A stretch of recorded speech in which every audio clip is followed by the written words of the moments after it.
started. Press conference. Okay, I'm a member of the exco, and I meant to be an exco meeting right now until I got this call to say that some press conference was called. I'm an exco member, Chui Jin.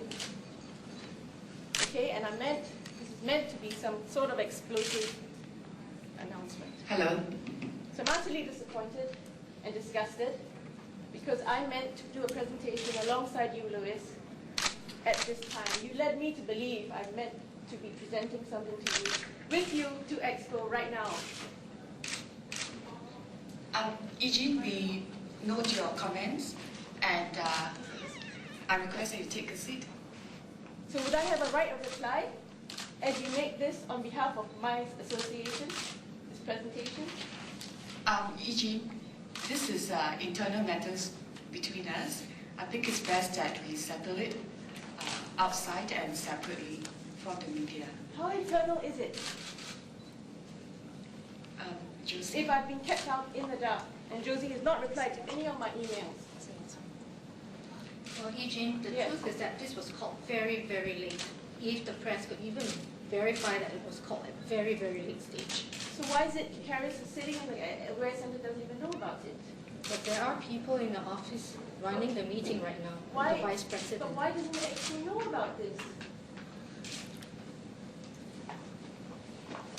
Or does it not? Okay, Eugene, I guess the media has been wanting to hear from the new faces.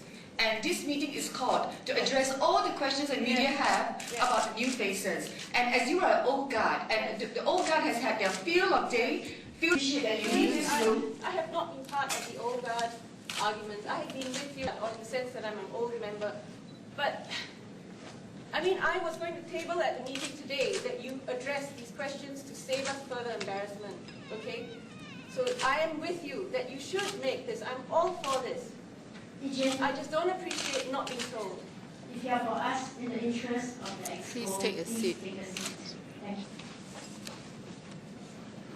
And in tonight's briefing, EXCO aims to do an interactions with the media. Before we carry forward and move forward, I would like to introduce the members at this table. Our president addressing EXCO's experience with the old guards for the last 3.5 weeks. Friends of the media, thank you for coming at such late last-minute notice. I had said in my first and last interview after being appointed as president of Aware that I did not get involved in Aware to be engaged in controversies. And so far I've kept a very stoic and dignified silence.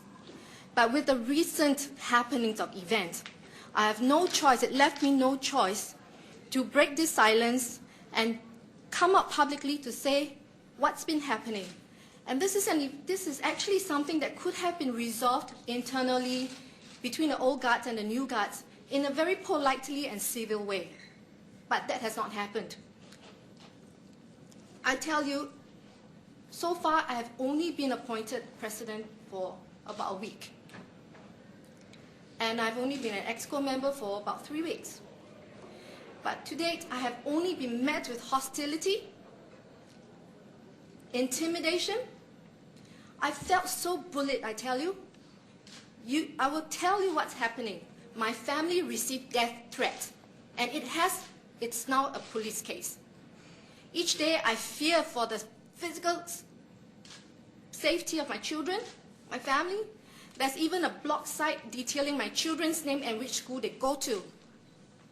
I don't understand what has sparked this irrational fear of us, the new EXCO members, and what hatred. If you are a parent, you will understand how I feel. I feel so indignant. All I wanted to do is to serve the community and be a member of this Aware, to push for the cause of women. Do I deserve this? Death threat? What has Singapore become? Is this what we want in Singapore? And I'll tell you, as president, I have an official president at aware.org.sg. Email. But guess what? The Secretariat has locked me out. I have confronted the Secretariat. The Secretariat has been fired. Okay?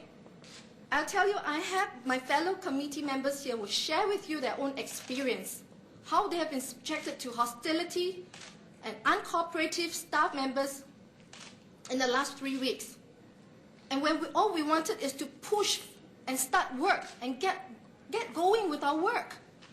But will they allow us? No. They have just been pushing and pushing us, badgering us all the time. Jenica, do you want to share your experience?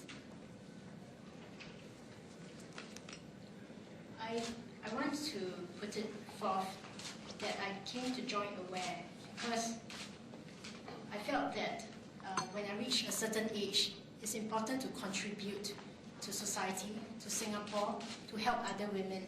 And we are in a difficult economic situation. So I went to AWARE. I've been AWARE member for over 2 years now. I ran for the executive committee position.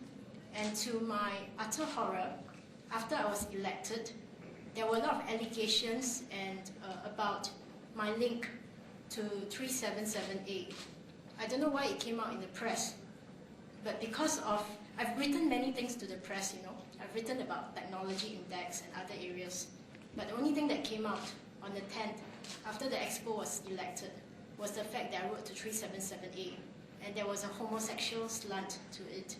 The next day, I received a death threat. They threatened to harm my loved ones. The person said that he has now joined a jihadist. He's anti-Christian, and he will find ways to harm my family, my loved ones. And all I did was just to join a women's association. It's a women's association to help women. And I felt very intimidated. Why did this happen? I'm a normal Singaporean like any other of you. Why should this happen to me? And it never stopped. 3 days ago, my company's corporate communications person called me. Somebody wrote an email to my company to say that because of my involvement in AWARE is bad for the company's reputation, and urged the company to take action against me. So now it's evolved to a threat. And because of that, I couldn't sleep for many nights. I felt very harassed. And all I did, the only thing I did was to join AWARE. I don't understand this.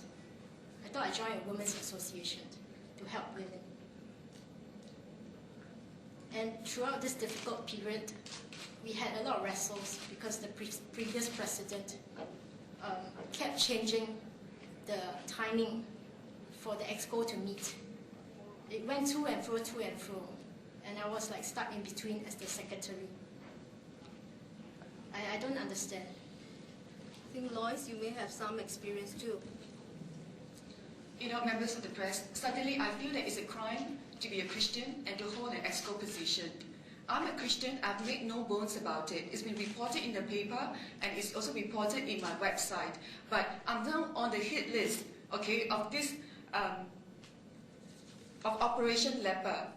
I've been termed a leper, and this blogger has gone online to garner support, to boycott my business. And I run a business for people with disabilities. They include the autistic, people with below average IQ, people with physical disability. And we make a living by producing creative and quality gifts for the corporate and tourist market. And this person has gone online and extracted information from the Straits Times and listed my working address, which is at High Point in Geylang, and also my customers, the telephone number and their addresses, and he's asked people to boycott my business and to even make verbal and written complaints to my clients to stop buying from me.